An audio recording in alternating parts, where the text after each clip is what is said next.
Alrighty, well, good evening, everyone. This is Dr. Ellithorpe. We're here at Tustin Longevity Center in Southern California. The closest is Newport Beach, then the next town inland is Tustin. So we're very close to the ocean. We do this every Tuesday. We enjoy meeting with our friends, our family, our patients and friends. And we create this opportunity for you to ask your general questions about health, functional medicine, regular medicine, integrative medicine. And we try and answer it because I have about 45 years of practicing medicine as a general practitioner. And yet I have a second doctorate in integrative medicine that I got in the 90s. And so we've been doing functional medicine for the past, all my life, because my dad was a food research scientist. So with all that, we try and make that information available to you. I'll do my best to try and answer your questions. I don't know everything. And I try to look ahead of time and look things up. I don't always get the time or remember, but I do try and take notes. If I don't know something, I'll try and have the answer in the next week or two, depending on how busy I am. We'll go from there. So if this is of value to you and you enjoy discussing these issues, again, this is not meant to be management or treatment of medicine over the YouTube. This is meant to be an educational discussion and answering questions you have about healthcare and my experience on this, not personal management. Now, some of you may be our patients. If you are, please contact our office through our normal routes of calling the office at 714-544-1521. And then you can get your message to your healthcare provider. There's 4 of us. And then we can try and answer your question individually. But this is for general educational purposes alone.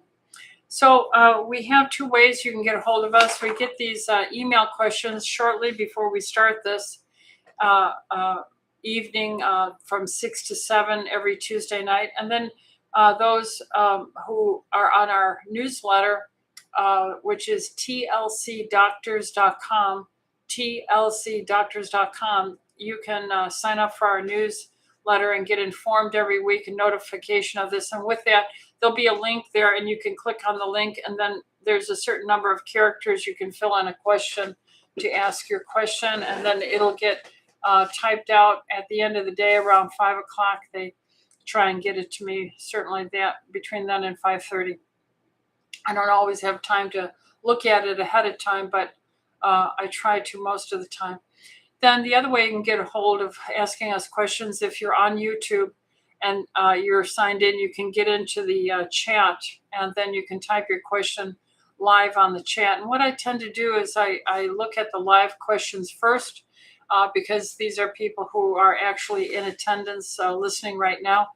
And then we answer those questions. Then I go to the email questions. And we have an hour, and we try and stick to an hour, although I often go over. But let's start with some of the live questions that are coming in. Tara has the question. She says, "Hi, Dr. Rita." Hi, back to you, Tara. Would a 135-pound female be safe to drink 150 ounces of water in an 8-hour period of time?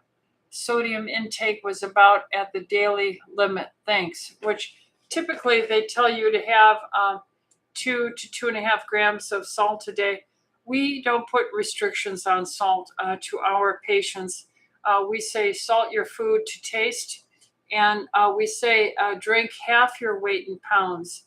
So you're drinking your weight plus in pounds as ounces of water. And that is too much, in my opinion, Tara. I think you're going to wind up with some electrolyte imbalances.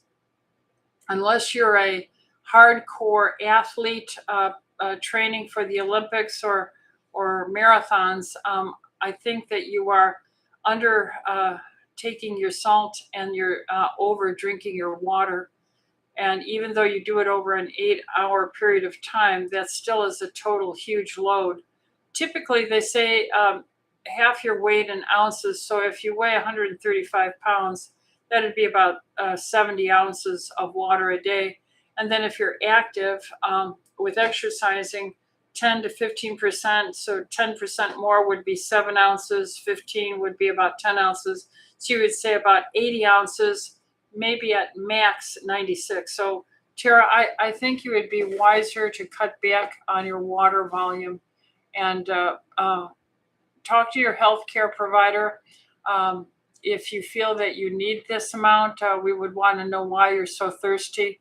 We would want to rule out diabetes and other causes that would make you want to drink so much water. So see your doctor about that. Or otherwise, if you're just doing it because you think this is healthy, please cut back to 80, 90 ounces at most a day, and use salt to taste. Don't worry about your salt. I would recommend the salt be Celtic salt or Himalayan salt. I tend to rotate them. That way I get trace minerals from various mining scenarios, and that's usually beneficial.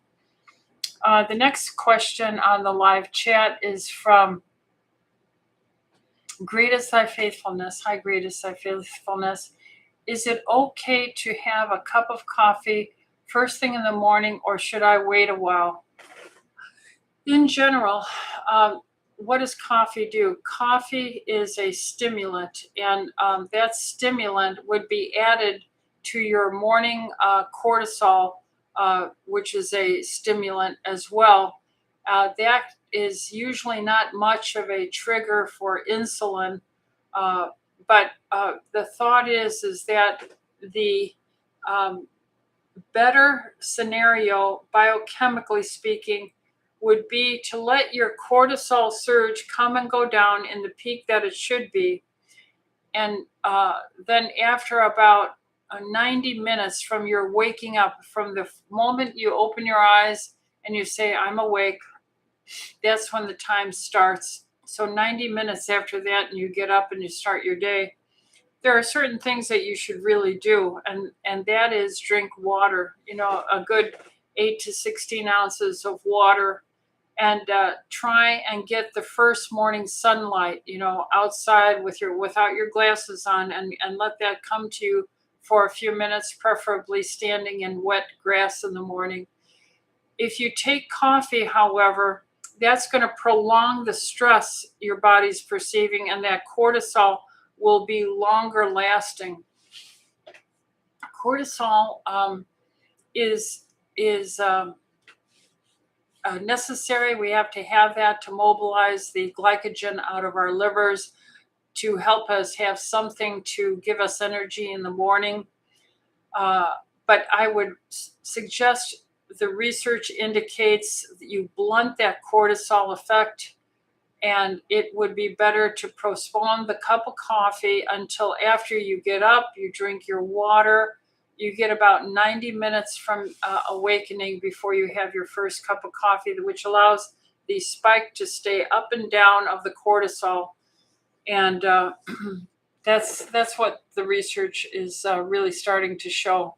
You can have coffee, and there is longevity benefits, anti-Alzheimer's, even some claims to anti-cardiovascular benefits.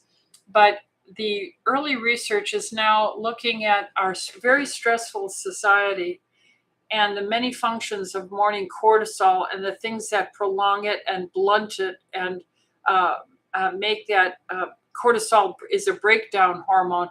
And you want that to arouse you, make sugar available, and go away. And now the research is showing that if the first thing you're doing is getting coffee, you're prolonging that catabolic impact and accelerating aging, especially if you're over 55 or 60. All right. Let's see what the next question is. She added another question saying, have you heard of HER-Scan as an alternative to mammogram? Yes, I have. Now, HER-Scan is a ultrasonic type of sound wave where they use a sound wave to a scheduled going around each breast in a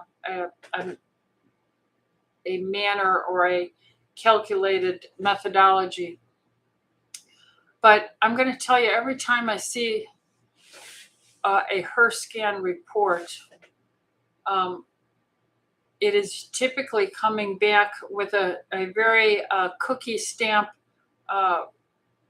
remark, basically saying there might be a little fibroid or nodular or thickening here or there.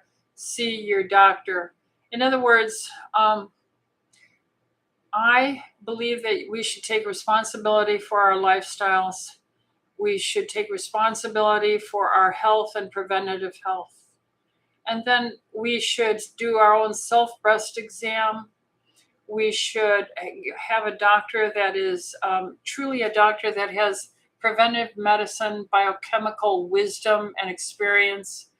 And rather than doing the radiation trauma compression as much as may be recommended by the standard of care as an annual mammogram, maybe the two of you could communicate, you and your doctor, and say, given your very healthy record, your low insulin, your nice and low fasting blood sugar, your nice and low triglyceride levels, your nice and low hemoglobin A1C, your low inflammation markers of sedimentation rate, HSCRP, the knowledge of your routine exercise multiple times a week, your good sleep and morning hygiene routine, your good hydration techniques.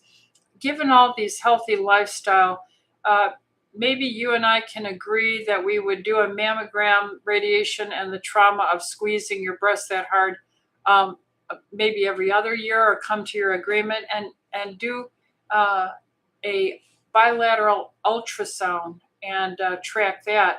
And have that done at the same place at the hospital where you would have gotten your mammogram. Just tell the techs your doctor is managing your care, and once in a while you're going to skip a mammogram and just do the full bilateral breast ultrasound. So I happen to not be in favor of HER scan after these many, many years. Just in the same way I've lost favor with thermography.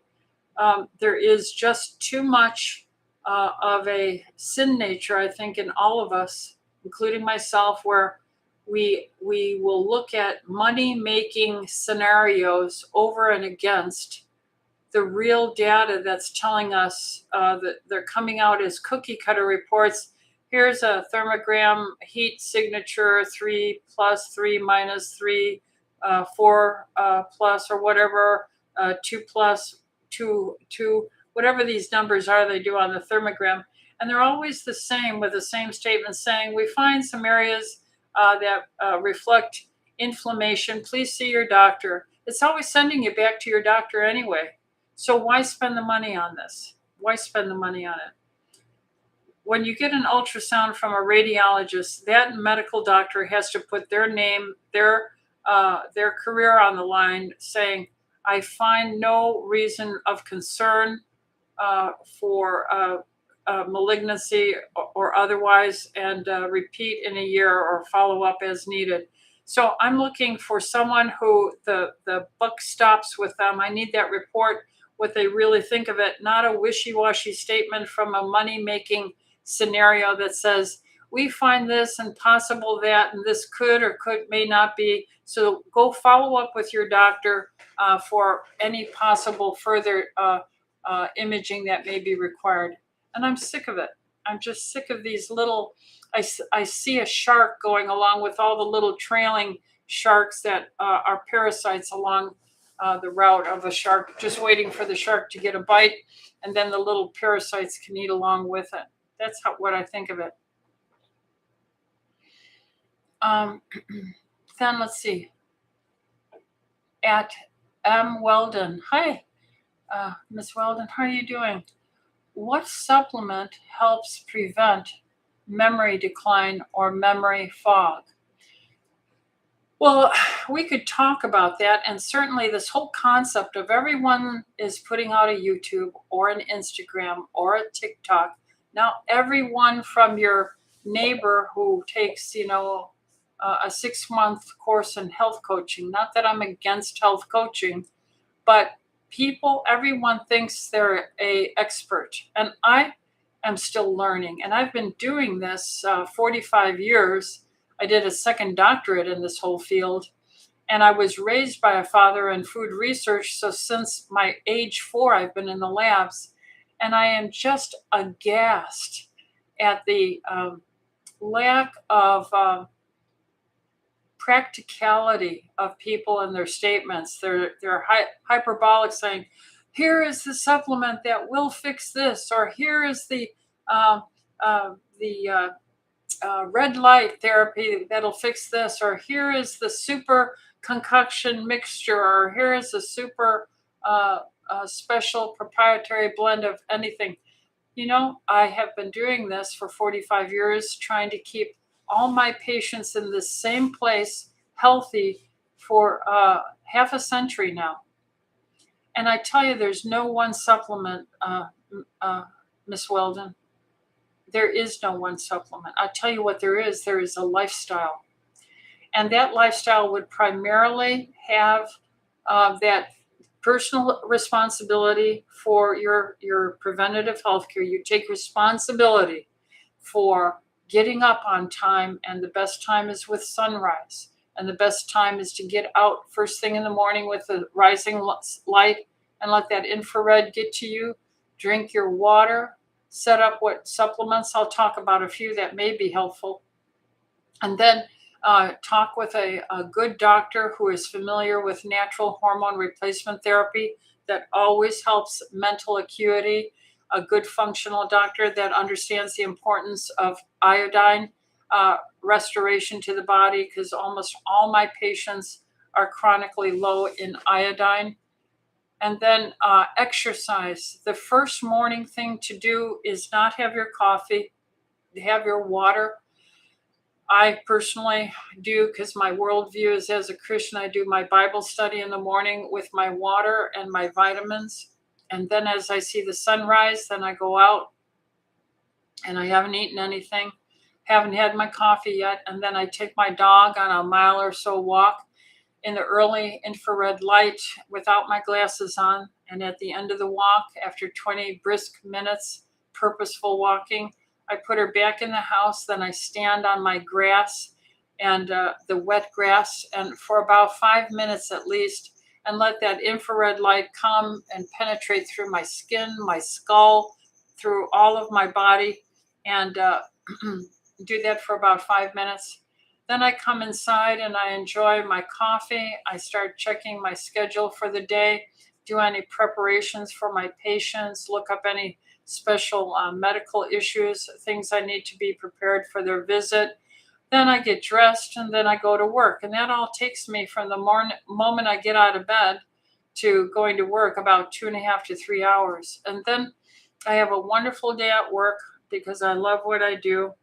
I thank the Lord for that and all the people, my staff that help me here. And then I come home and I try and eat between roughly 11 o'clock and 3 o'clock, 11 to 2, somewhere in that range. I try and break my fast with a high protein first choices of eating before I let any starchy carbohydrate enter my dietary plan. So I'm very high on the protein. And what kind of starchy carbohydrate would be? I never take fruit, but I will take some walnuts. I'll take some pecans. I'll take pumpkin seeds or sunflower seeds. I will take, what will I take? I might use a piece of Ezekiel bread with my cheese on it and grill it in butter. With my meat, I'll always have the cheese with a hot dog, so I'm very high protein per that one slice of Ezekiel bread. Or without the bread, I'll just have the cheese wrapped around my piece of meat. Or I'll have some leftover roast that I did, a stovetop slow cook or leftover chicken. And when I do that, I cook some cooked vegetable with it. And then I get done eating by 2:30, 3 o'clock typically, and that's it. So what helps me keep my mind healthy is the exercise that I do is weightlifting 3 times a week. Exercise is well known weightlifting to enhance memory and focus and brain recall. Natural hormone therapy is well established to help your brain focus and memory and vitality. Iodine supplementation, I take 12.5 milligrams every day minimum. Some doctors recommend starting with 50 milligrams a day for a month, then taper to 25 milligrams for a month or two, and stay at 25 or 12.5. I've just stayed at 12.5 for decades. And so with the exercise, with the iodine, with my hormones, these are well known now. Creatine is another thing. I also add to my protein. I'll mix it into my yogurt or my cottage cheese. I'll use from 5 to 10 grams a day. That helps memory and focus. I eat a rich protein with cholesterol and the yolks of the eggs that are all rich in sulfa to help my brain neurotransmitters.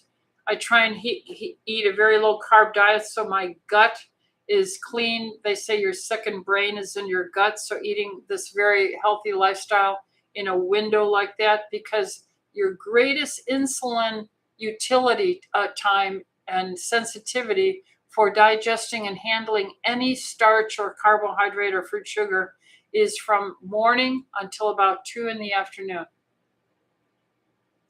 And if you eat the same meal, the same number of calories at 8, 9, 10, 11 o'clock compared to 4, 5, 6, 7 o'clock, it's going to take twice the amount of insulin, twice the amount of shock to your body to try and metabolize it. And then as you get older, it's even worse. So these are the things you have to do. So it isn't any one thing. I have a supplement here that I call Membrin, Membrin, Membrin. And it has vinpocetine in it. It is an herbal concentrate that is well known. And I have clinically found that product from the good Christian company Orthomolecular to work and help with mental focus. So those are some of the things, along with a rich protein diet. Remember, having a healthy gut helps you make good neurotransmitters as well. So hopefully that answered your question, Miss Weldon. God bless you and take care.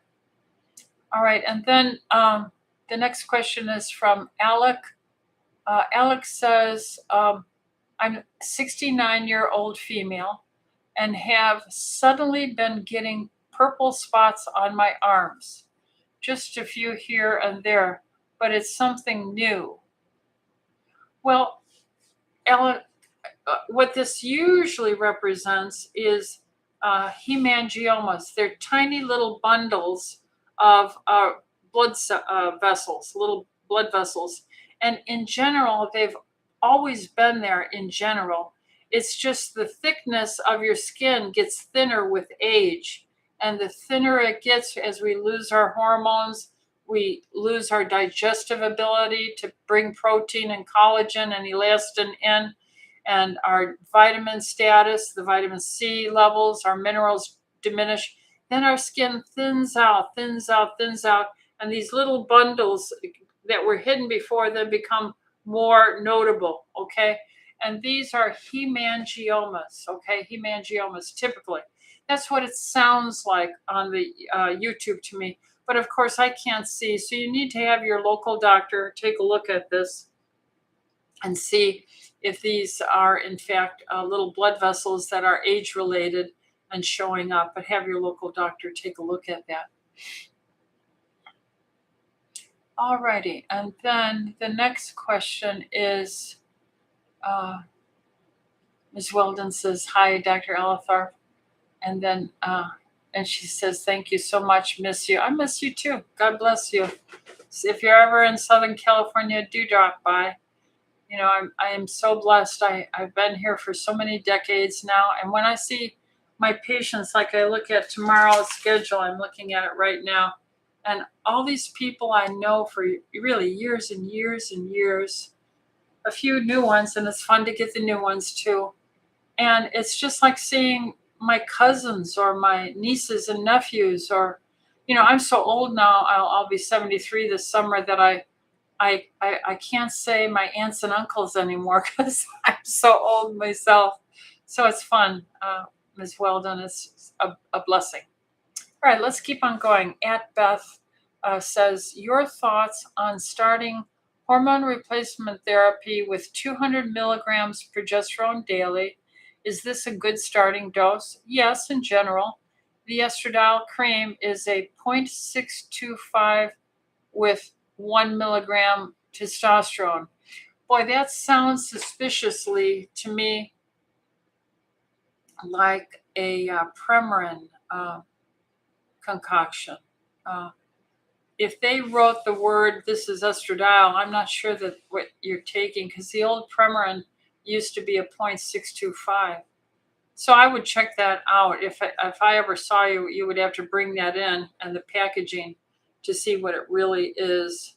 The testosterone orally, 1 milligram sounds fine. But no, if that's truly estradiol, 0.625 milligram with 1 milligram testosterone, if that truly is natural estradiol, then I'm going to say it seems fine. And have your local doctor then within a couple, 3 months, do your serum level for estradiol and testosterone and progesterone and see what the levels are. I like the progesterone to be over 4, higher than 4. And then I like the estradiol levels to at least be somewhere between 50 and 75 to 150 range. And of course, a little lower can be okay, a little higher can be okay, and everything can be variable. But those are general themes. I like the testosterone to nearly mimic the estradiol range. So somewhere 75 to 150, even on the testosterone, I like. And usually the stupid reference ranges, which just sample sick American population averages, they'll say, oh, your testosterone is too high if you're a 70 on your testosterone. And they'll say, oh, you're too high if your estradiol level is, 100, because they don't know that you're on hormones. And they think everyone who's over 55 should have no estradiol in their body, and the same with progesterone. So, the whole thing is messed up because we've allowed corrupt people to take charge. Okay. Then we have Alex saying another question. She put in a question saying, I watched the Migraine Summit, Migraine 7 Headache, Migraine Summit, which interviews respected neurologists.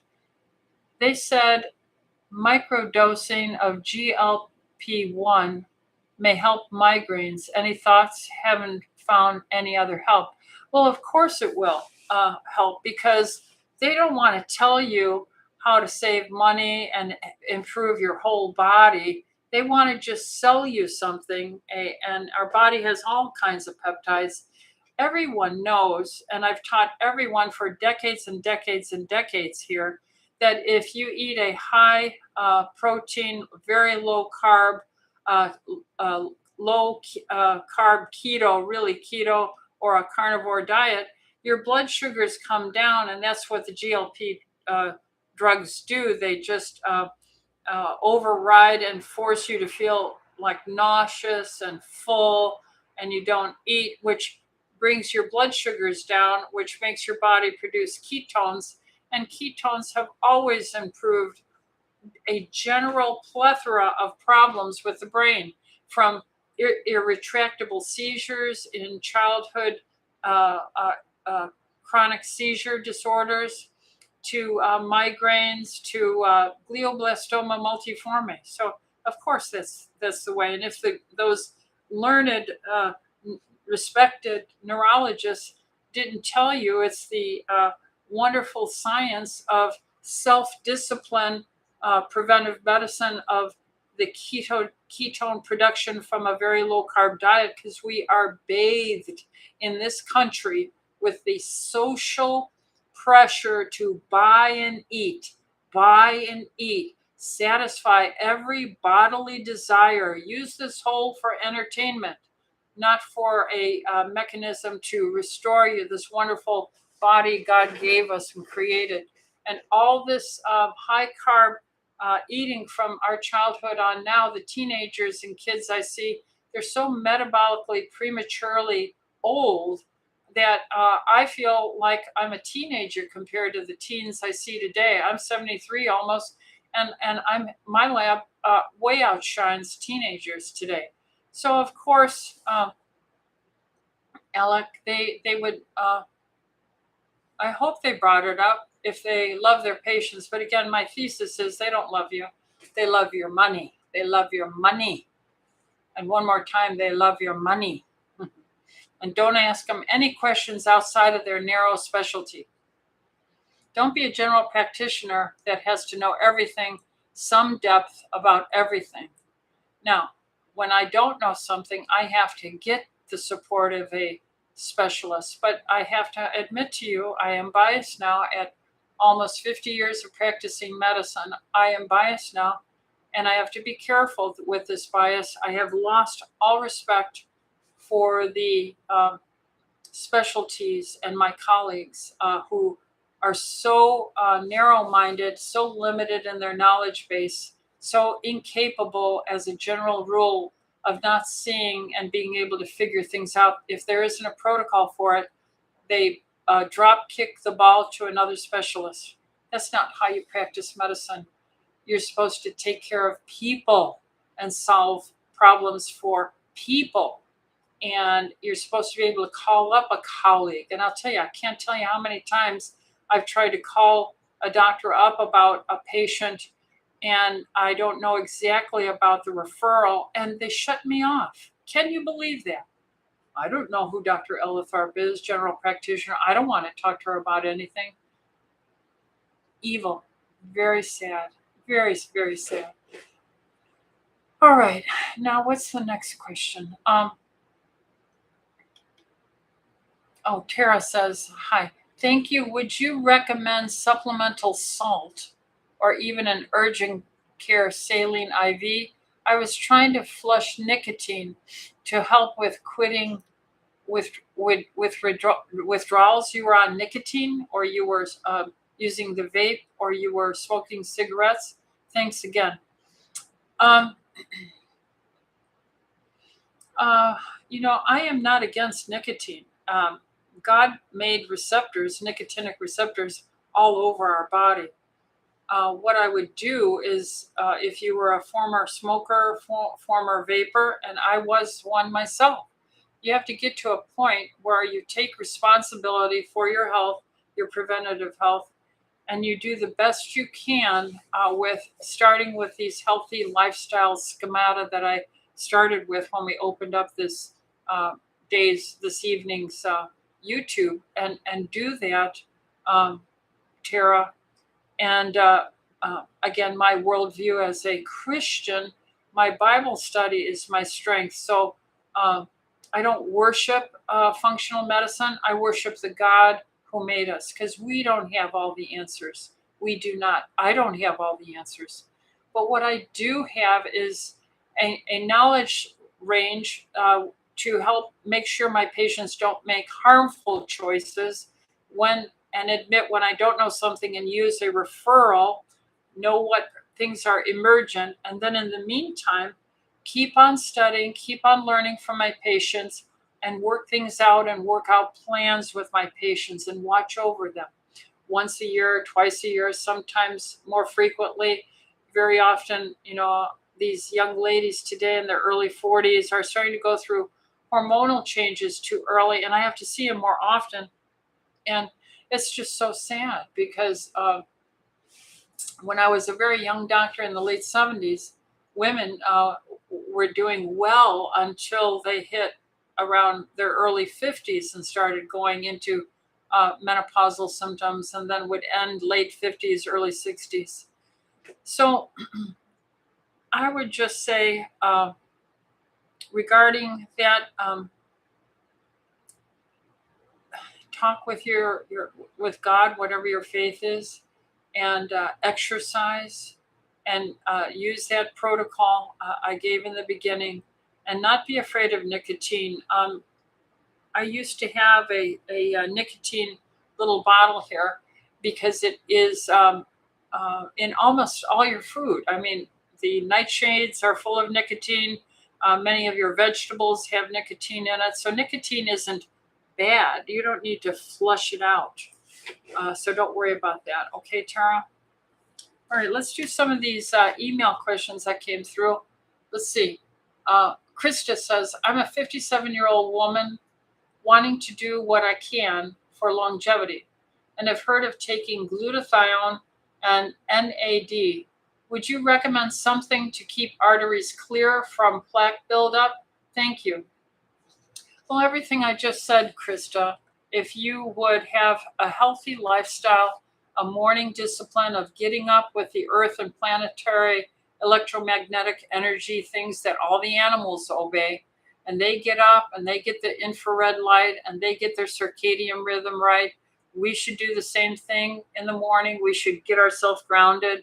We should not go for our stimulants right away. We should try to put coffee off and get that cortisol and our circadian rhythm about the first 90 minutes of the day from when you awaken.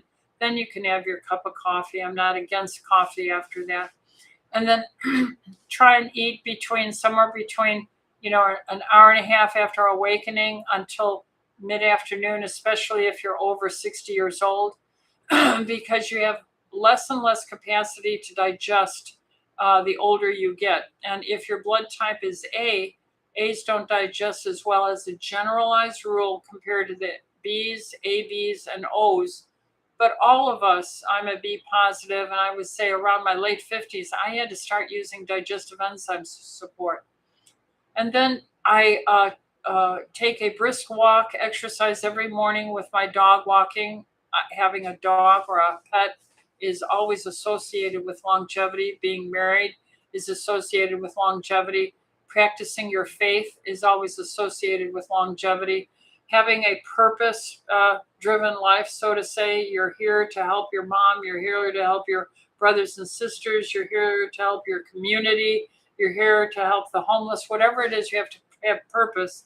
And with your morning healthy routine and exercise and your efficiency of insulin utilization for all your blood sugar, fat breakdown, visceral fat versus subcutaneous fat management. All these things work better with a morning feeding window until early afternoon, especially if you're older.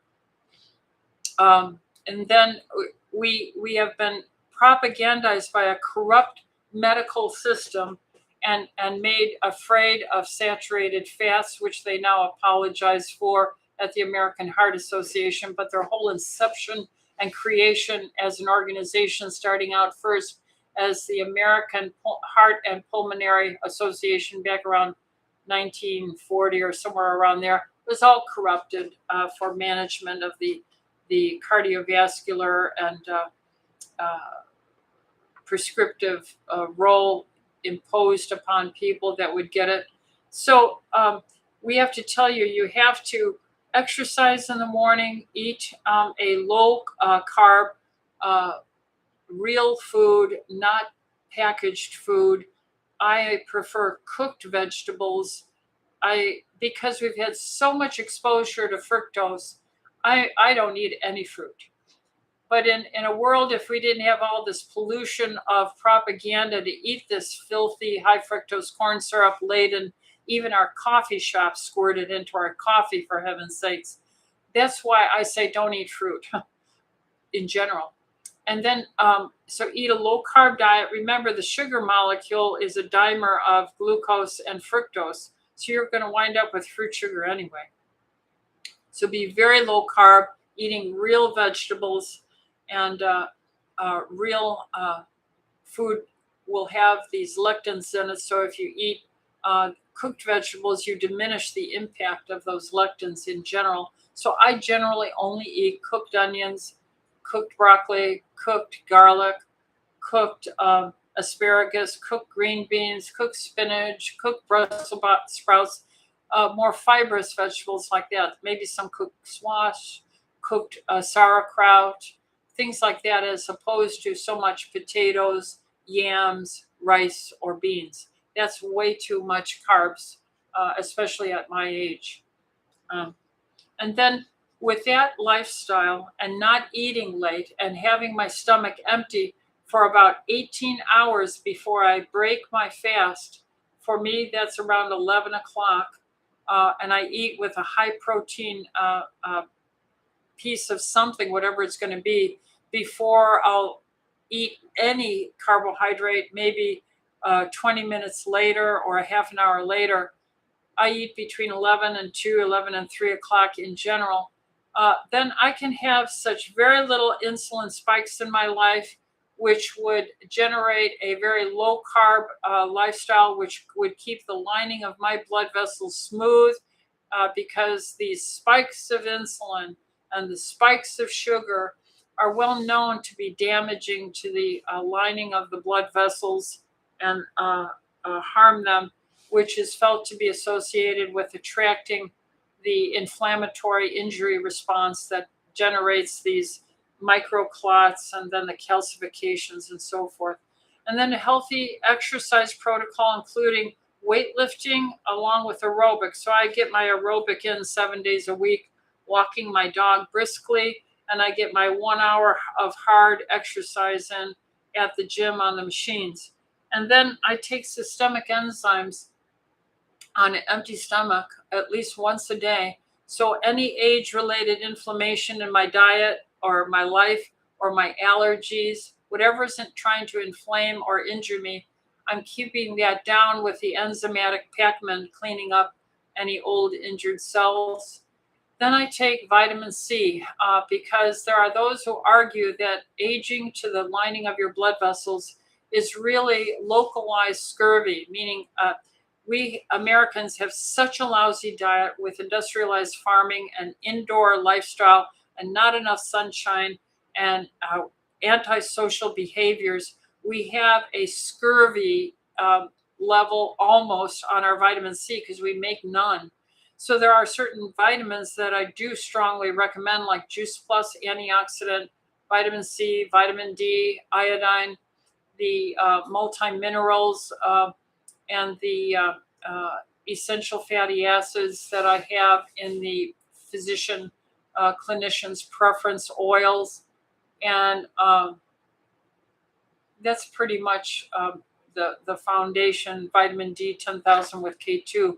But you have to have the lifestyles with these things. So we also do the IV chelations, the EDTA chelation, because we have these chemtrails dropping aluminum oxides, barium oxides, strontium oxides upon us on the land. The aluminum dusts are making hypercombustible fires terrible for the firemen. And no one's talking enough about this and the problem that it is. And they're seeing explosions in the fires like they never had. My son went through fire training around the early 2000s, and it was just incredible to see the discussion of these explosive fires we have today. Well, that's the aluminum dust from these chemtrails. That's an accelerant. So EDTA chelation is well known to help that and improve microcirculation. We put the vitamin C, the cofactor minerals and B vitamins in there, and that all helps the lining, and then it creates nitric oxide, which dilates everything, which helps pulling out these toxic heavy metals in the aluminum and lead. And it's just well known to preserve perfusion. We save the diabetic foot, the gangrenous toe. I've had so many patients who had perfusion tests of their heart, nuclear heart stress tests, where it shows a lack of perfusion of part of the heart. And then they do these things, they do the chelation, and then they do another nuclear heart perfusion study, and then the area is reperfused. And then what the doctor will say is, oh, well, it was my blood pressure medicine or the statin I gave him. Well, I've had so many people who didn't do the chelation, even though I recommended on the blood pressure and the statin, and it never changes anything. Only when they do these lifestyle and chelation. So those are some of the ideas, Krista, that I would do. Susie says, is it a good idea to take omega-3 supplements, and why? Also, what are your thoughts on taking organ meat supplements? Well, organ meat supplements, if they're grass-fed, hopefully for high quality, you're going to get a nice, and if they dehydrate them in a low temperature, then you're going to get a good concentrate of viable enzymes and nutrients and amino acids and so forth. So the answer is yes to that. Now, what about these omega-3? Remember, I am not a fish oil girl. Again, my father was a fatty acid specialist. The whole lab there at Armor Food Research at Chicago, and then later they moved to Scottsdale, Arizona, their plant. They were all fatty acid specialists because they were hydrogenating everything so it wouldn't rot, and their TV dinners would last longer.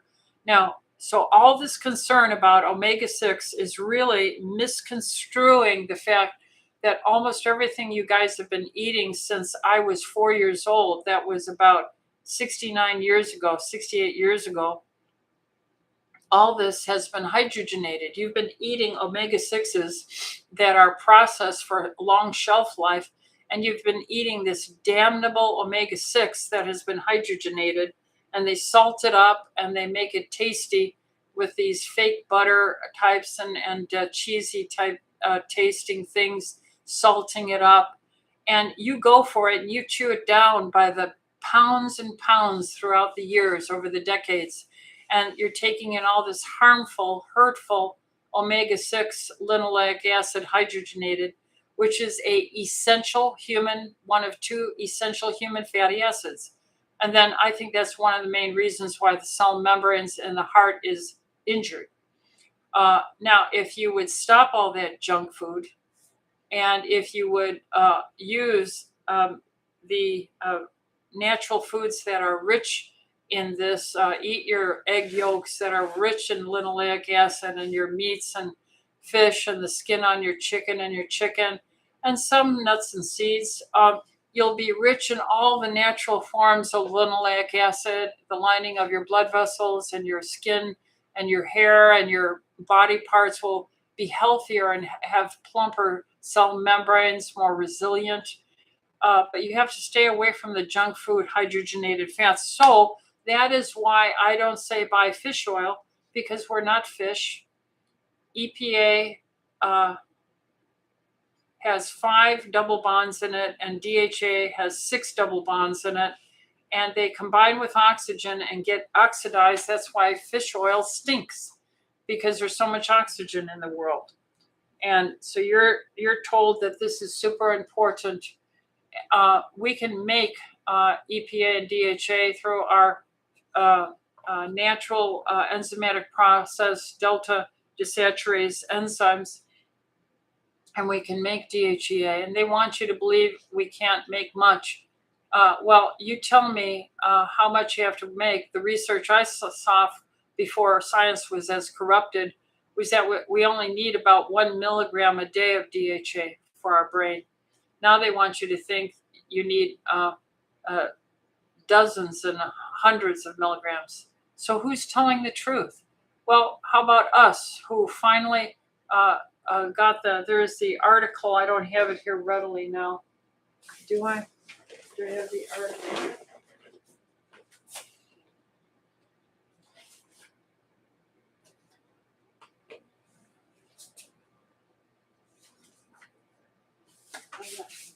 I do. So this is one of these articles you can see right up here. This was done in what year? 2013.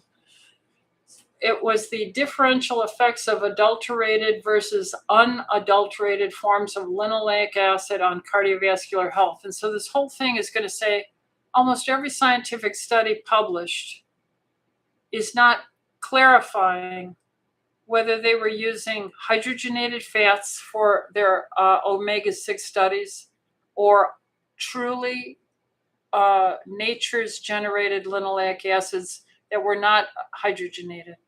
So it blows out of the water all the conclusions because they didn't control for that confounding factor. And if you're going to use omega-6 rich foods that have been adulterated with hydrogenation, then yes, you're going to get disease, damage, of course, yes. I'll tell you that.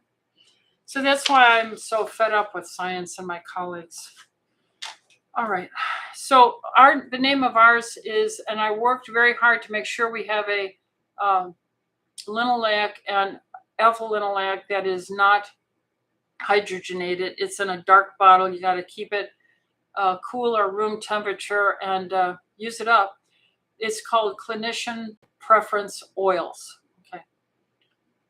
All right, what's the next one? This is from Mickey, and he said, "Hi, Dr. E. What treatments are available to a large nodule on one side of the thyroid? All thyroid markers are normal. The concern is the nodule increases in size. My endocrinologist wants to do a fine needle aspiration. I'm 77, weightlifting 3 times a week. Good for you. Walking, eating and drinking water as you recommend. Are there any other suggestions to try?"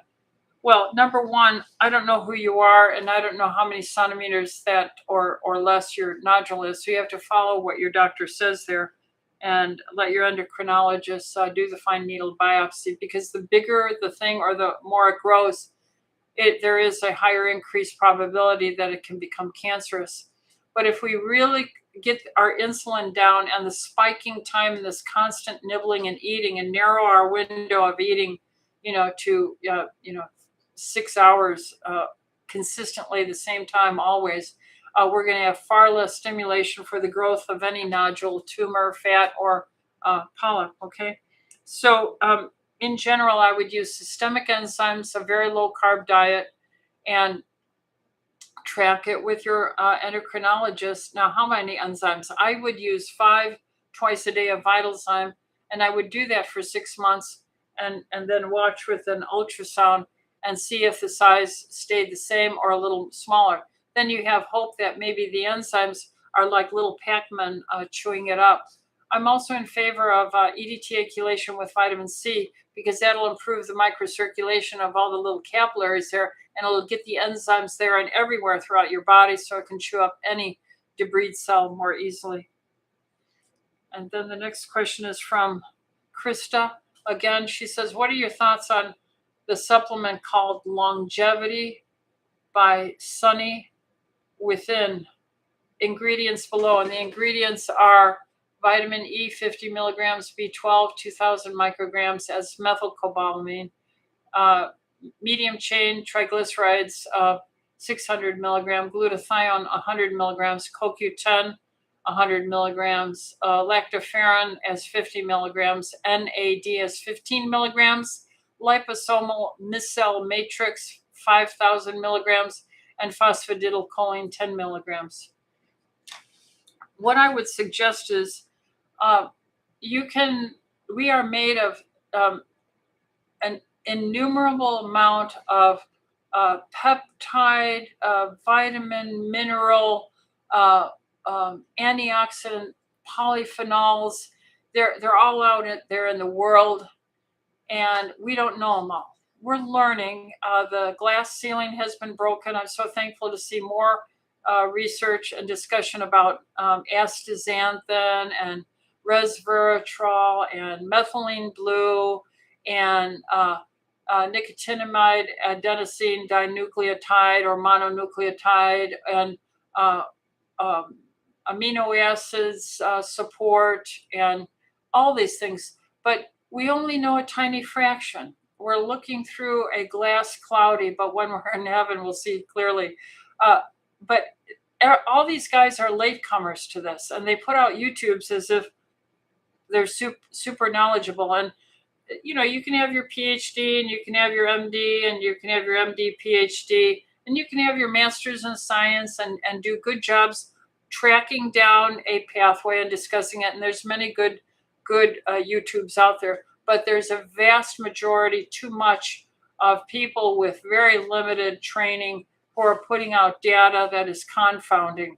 And so you can create a concoction. So they picked out 1, 2, 3, 4, 5, 6, 7, 8, 9 elements, and they call it the Sunny Within. And I'm not going to say there's anything wrong with it if they really do it. I would doubt sometimes these places claim it's on the label and it really isn't in that much. And we don't have regulatory and assay companies, nor do we trained enough kids to go to college and choose to be a chemist, like I did when I went through college, and have the brain skills and training skills to do analytical chemistry and validate whether this supplement put out by Yahoo or whoever actually has these ingredients and they're actually quality ingredients. So there's so much junk coming out of China and other sourcing contaminated areas. I have to narrow my sources because I fly out to them periodically to let them know I'm still alive after all these decades and I'm still checking up on their quality control and looking at their samplings and their sourcings. And they just know I'm trained in this. I know how to look at it. And their biochemists are PhDs at these plants are amazed. And so, Krista, I'm going to say, fine. Do you really need all these things? I don't know. I don't know that you do. You find a good functional doctor who can do a good nutritive assay on you and see if you're low. And first have all your ducks in order about what you can control, your lifestyle. You're eating real food. You're eating in a fixed window. You're using per age digestive enzymes. All these things I've already mentioned. And then see how you feel and come to your functional doctor, get a nutrient. I use SpectraCell. And then look and see what those deficiencies might be. There you go. Okay. So the next question is from John. John says, how do you respond to the consensus of many nutritionists who label red meat as inflammatory? Well, if that red meat is indeed these stockyard raised, poorly treated animals fed high grains, and the grains were contaminated and raised with genetic modification and glyphosate and dehydrated before harvest with the final glyphosate spraying, and they live in a stockyard and they're full of antibiotics and they're terrorized and they're high cortisol sick cows fattened up who are inflamed themselves, I would say yes, I agree. But I never recommend that to my patients over all these decades. I have always said, get grass-fed and grass-finished meat. Get prairie-raised, free-range chickens and pork and wild-caught fish. So I would agree with them. But I want to say, look at the same people who said, take the mRNA Pfizer from Moderna and it will stop you from transferring the COVID and from getting ill and having serious disease or dying. How honest and open were they? They were not. And what about the same people who said saturated fat is the cause of heart disease? They lied and they covered up the science. And now the American Heart Association had to put out in 2015 the retraction that saturated fat is not the cause of heart disease. They lied. And what about Marcia Engel, who is the New England Journal of Medicine editor from, I don't know, something like 1995 to 2006.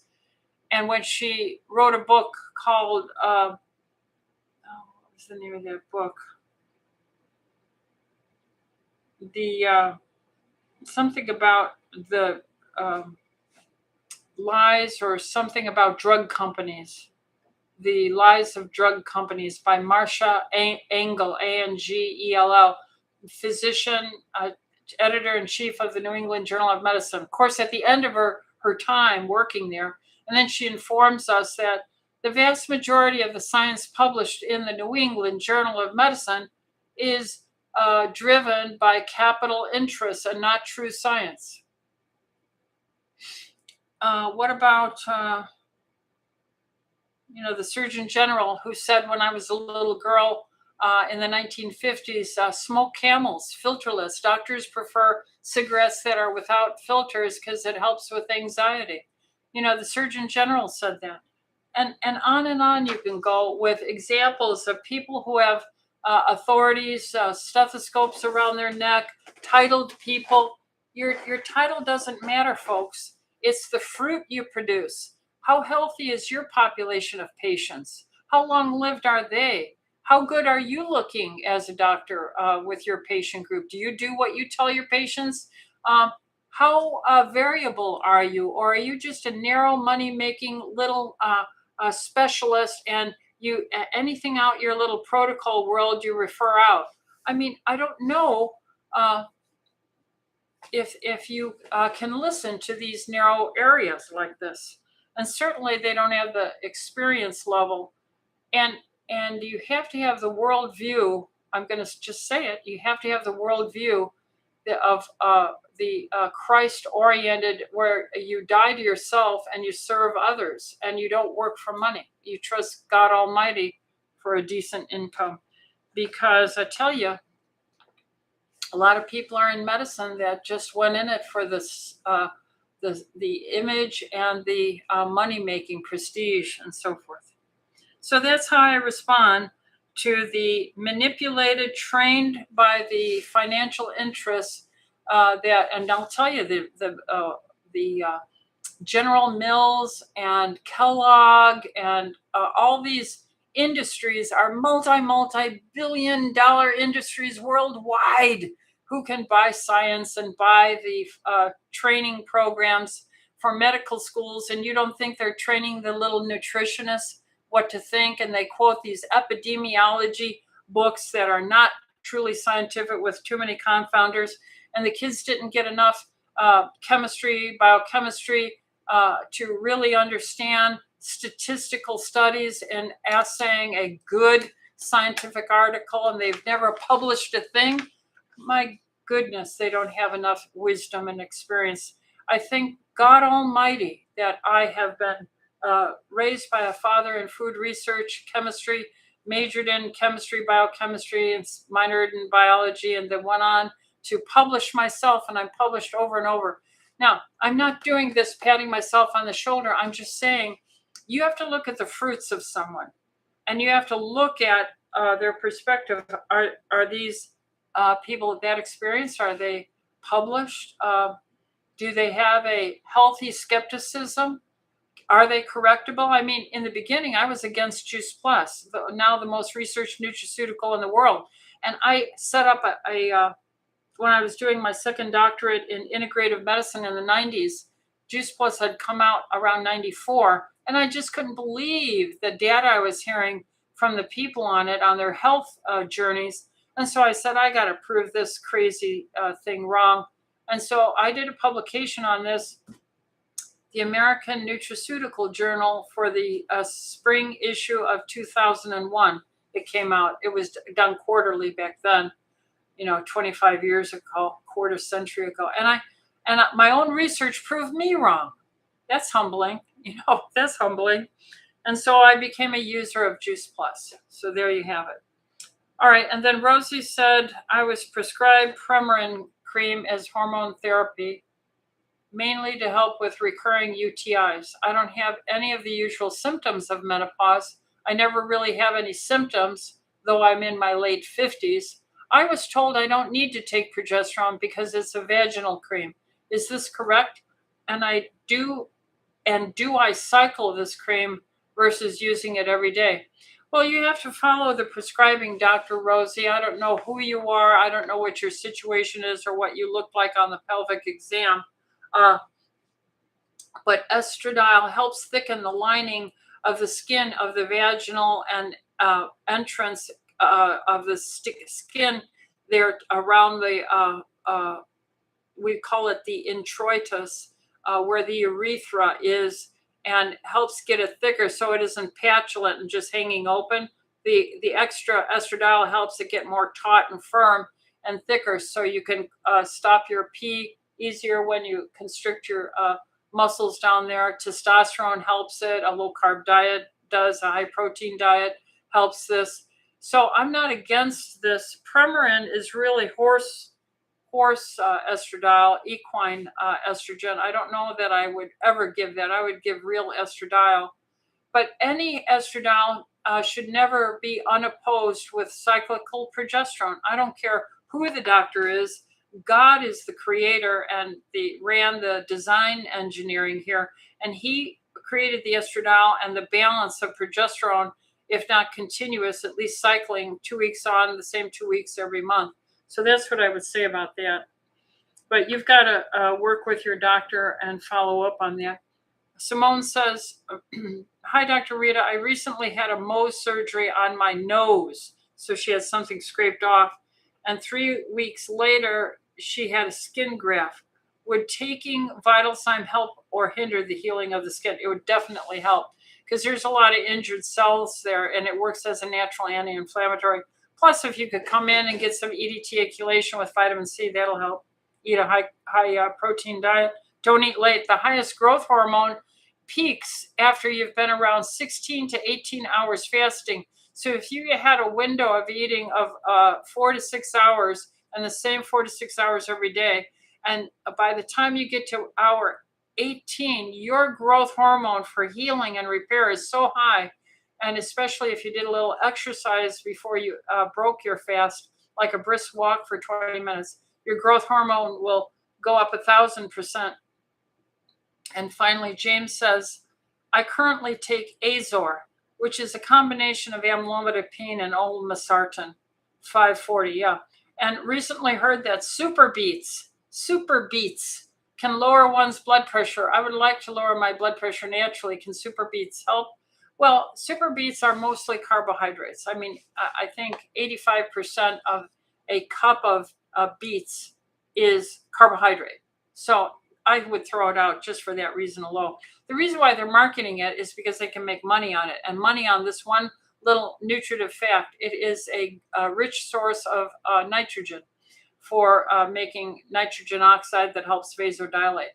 But exercise helps doing that. Doing wall squats helps doing that. So I would never, I think there's there's 6 times more sugar than protein in a beet. So if a beet has, let's say, 3 grams of protein, it has 18 grams of sugar. You see, that's a sick ratio to try and think you're going to get anything really great out of. So no, I don't support super beets. I support exercise, weightlifting, wall squats, isometrics, not eating late, low carb diet, rich in protein. So that covers all the questions I had. And I think, where are we at? Oh my goodness, I'm over again. There you go. What did I miss? Anything here on the live? What is the best time to take perfect aminos, Tiziana? Your best digestive hours and moments are in the morning till around 2 in the afternoon. Barefoot in the Garden says, hi, Dr. Rita, what do you recommend for stiff back and joint pain? I'm 42. I eat keto. I'm active. Thank you. Well, have your enzymes. Get systemic enzymes. We have here VitalZyme, and we have systemic enzymes or Vascuzyme. I would take it on an empty stomach and not eat anything for at least 2-3 hours afterwards. I would take 5 in the morning, and in the back, I would do stretching and some gradual progressive weight training on the machines only. And then Damien says, hi, Damien, I saw your husband today. We love you, Dr. Rita. I thank God for you. You help us so much. Be blessed forever. Well, it's going to be fun in heaven. Won't it? Everyone together. We are family. We're to love one another. And that's the way God said we would show that we are his disciples, by the love we have for one another. And the other thing is, just be happy. That song, be happy, and just enjoy each day. We're on active duty for our King, and bless your neighbor. And like and subscribe if this is helpful to you, friends. Please come, and we'll see you next week. Send me your emails and write me your notes, and I'll do the best thing I can to try and get everyone answered. God bless. God bless you all. Good night.